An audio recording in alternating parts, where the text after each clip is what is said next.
गाया जाएगा।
उधर ये दृश्य महाराज भगवान कन्हैया देख रहे हैं।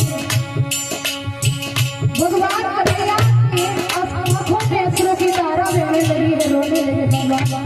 वहीं पर बैठे बैठे अपने सिंहासन पर रुक्मिणी भैया ने देखा स्वामी आप रो रहे हैं, क्या वजह है इसकी? तब भगवान ने कहा देखो क्या, एक मेरी बहन है जिसका नाम है द्रौपदी, वो मुझे भाई मानती है। आज उसी बहन की सभा के बीच में लाज जा रही है, आज सभा के बीच में वो भारी की जा रही है, इसीलिए मुझे रोना आ रहा है। क्या बताऊं भैया? रुक्मिणी कहने लगी रोना क्यों आ रहा है? आप जाइए जाकर के अपनी लाज बचाओ, बैठे बैठे क्या कर रहे हो स्वामी?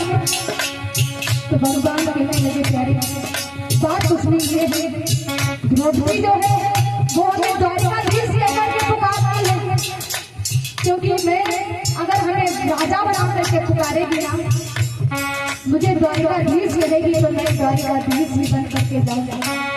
अगर कोई एक बार आके भैया कह करके पुकार देना तो मैं दौड़ा चला जाऊंगा, अगर द्वारिकाधीश कह करके पुकारेगी तो मैं जैसा हूँ वैसा ही जाऊंगा द्वारिकाधीश बनकर।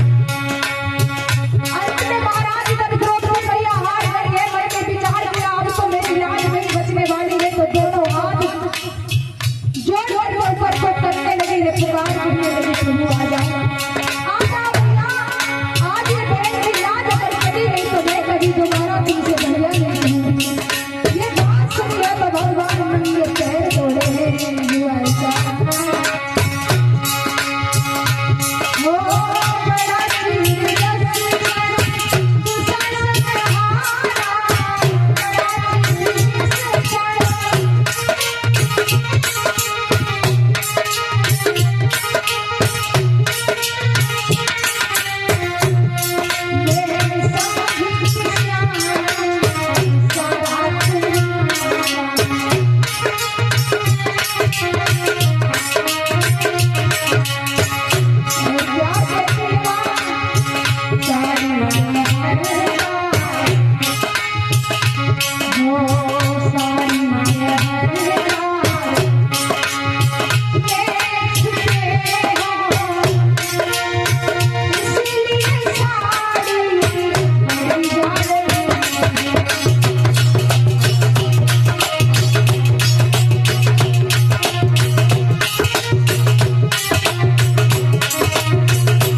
जिस समय द्रौपदी मैया पुकार करने लगी है भगवान को, आगे आगे चीर को भेजा, पीछे से भगवान नंगे पैर दौड़े हैं, महाराज हुआ है।